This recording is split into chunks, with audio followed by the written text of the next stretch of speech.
Hello दोस्तों, स्वागत करते हैं आपके अपने चैनल श्री साइंस लेक्चर में एक और नए क्वेश्चन के साथ। जो कि हमारा क्वेश्चन है एक्सरसाइज 3.1 का क्वेश्चन नंबर तीसरा का है, भाग नंबर 5वां क्वेश्चन है। तो चलिए क्वेश्चन को देखते हैं। क्वेश्चन क्या है? अनुपातों A1/A2, B1/B2 और C1/C2 की तुलना कर ज्ञात कीजिए कि निम्न रैखिक समीकरणों की युग्म संगत है या असंगत।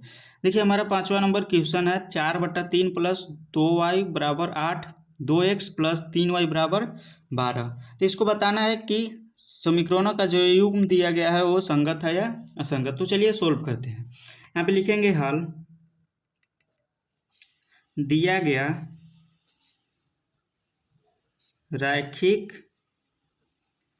रैखिक समीकरण युग्म। देखिए, हमारा रैखिक समीकरण युग्म क्या दिया गया है, तो 4/3 + 2y = 8 और दूसरा है 2x + 3y = 12। क्या है? बराबर के 12।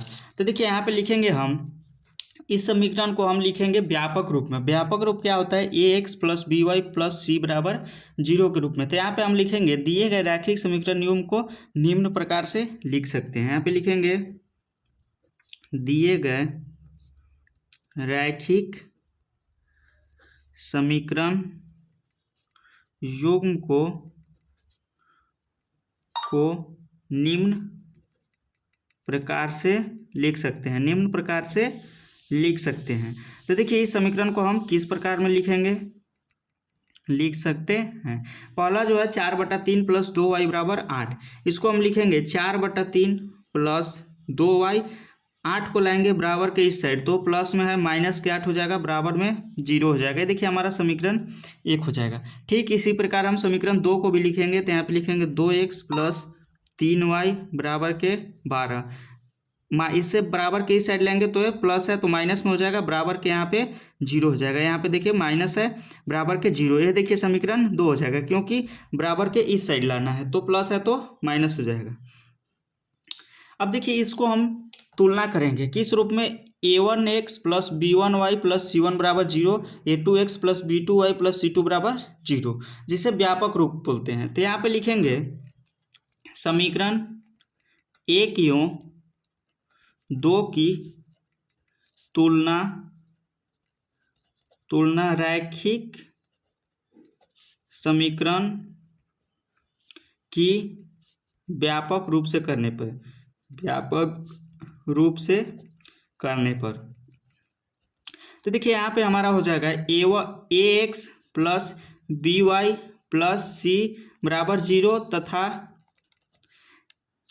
ax + by + c = 0। यहाँ पे हो जाएगा a1x b1y + c1 = 0, a2x + b2y + c2 = 0। देखिए, a1 वालों को समीकरण 1 से तुलना करेंगे और a2 वालों को समीकरण 2 से तुलना करेंगे। तो पहले हम निकाल लेंगे a1 b1 c1, a2 b2 और c2।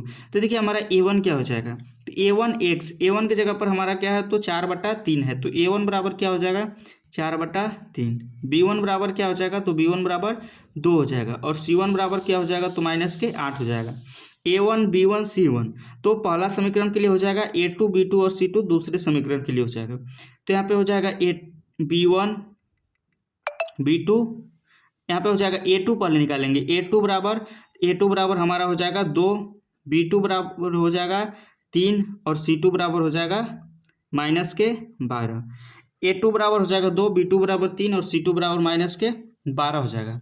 अब यहाँ पे देखिए, हम निकालेंगे, तुलना करेंगे a1/a2 = b1/b2 = c1/c2। पहले a1/a2 निकालेंगे, तो a1/a2 क्या हो जाएगा, a1 है 4/3 बटा a2 क्या है, तो 2 है। इसके नीचे कुछ नहीं है तो इसके नीचे 1 रहता है। ये दोनों के बाटा में ये वाला है, तो इसको हम गुना में ले जाएंगे। तो यहाँ पे लिखेंगे 4/3 गुना में करेंगे तो 1 ऊपर चल जाएगा, 2 नीचे हो जाएगा, 2 से 2 कट जाएगा 2 बार में। तो यहाँ पे हो जाएगा 2/3। फाइनल आंसर हमारा क्या हो जाएगा, a1/a2 = 2/3। अब हम निकालेंगे यहाँ पे b1/b2 क्या हो जाएगा, तो 2/3, क्योंकि b1 2 है और b2 3 है।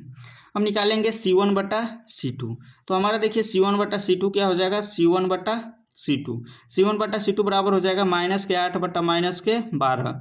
माइनस से माइनस कैंसिल हो जाएगा और 4 से अगर 8 को भाग देंगे तो 2 बार में और 12 को 3 बार में, यानी कि 2/3 हो जाएगा। A1/A2 हमारा कितना आया तो 2/3 आया।